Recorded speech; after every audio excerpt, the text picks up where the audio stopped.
अस्सलाम वालेकुम। आज मैं आप लोगों के साथ अलसी की पिनियों की रेसिपी शेयर करूंगी। इस रेसिपी के लिए जो चीज़ें मैं इस्तेमाल कर रही हूँ वो ये हैं। ये मेरे पास 100 ग्राम के करीब अलसी है। इसको मैंने अच्छे से साफ़ कर लिया है। इसके अलावा 100 ग्राम मेरे पास गुड़ है। आप इसकी जगह चीनी या शक्कर भी ले सकते हैं। 100 ग्राम ये भुने हुए चने हैं, थोड़े से मैंने छिलके के साथ रखे हैं इसको। 4 टेबल स्पून मेरे पास सौंफ है, 4 टेबल स्पून खसखस है, 4 टेबल स्पून कोकोनट का बुरादा है, 2 टेबल स्पून के करीब देसी घी है, 2 टेबल स्पून चारे मगज हैं, हाफ टी स्पून सफ़ेद मिर्चों का पाउडर है। ये बड़ी अच्छी होती है आंखों के लिए। और ये पंजीरी जो मैं बना रही हूँ अलसी के लड्डू, ये भी हेल्थ के लिए बहुत अच्छे हैं। तो चलिए स्टार्ट करते हैं।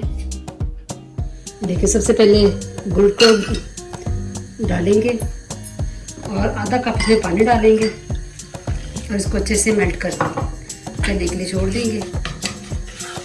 ये देखिए, सबसे पहले अलसी को डालेंगे। अलसी को तकरीबन हम 3 मिनट हल्की आंच पे भूनेंगे। इसको बिल्कुल स्लो आंच पे हमने इसको भूनना है। आपको तेज़ नहीं करना वरना ये जल जाएगी। अब इसको अपने प्लेट में निकाल लेंगे।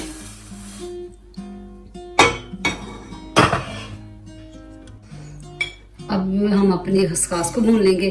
खसखस को मैंने अच्छे से धो के इसमें से जो मिट्टी वगैरह होती है वो मैंने सारी साफ़ कर ली है।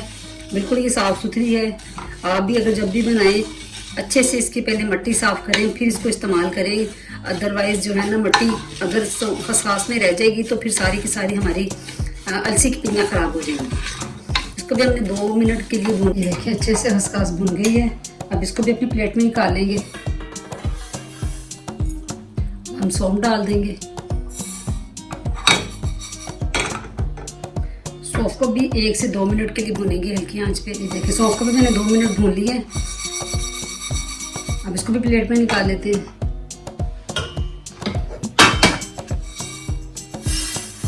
अब इसमें कोकोनट डाल देंगे। अब तकरीबन इसको ज़्यादा नहीं भूनना है, इसको सिर्फ 30 से 1 मिनट के करीब भूनना है। निकाल लेंगे। इसी पैन में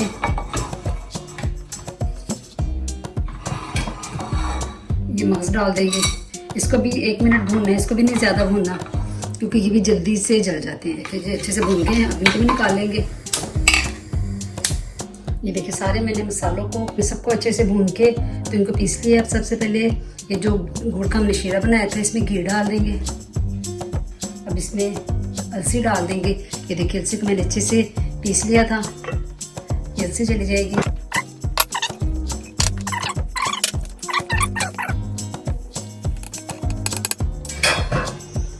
अब इनको अच्छे से मिक्स करके तो लड्डू बना लेंगे।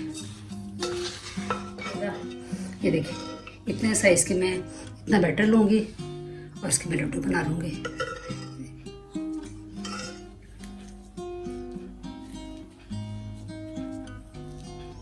ये देखिए, मैंने इतने साइज के लड्डू बनाए हैं। आप जो भी आपको साइज पसंद हो आप बना लें। इस तरह मैं सारे लड्डू बना के तैयार करती हूँ।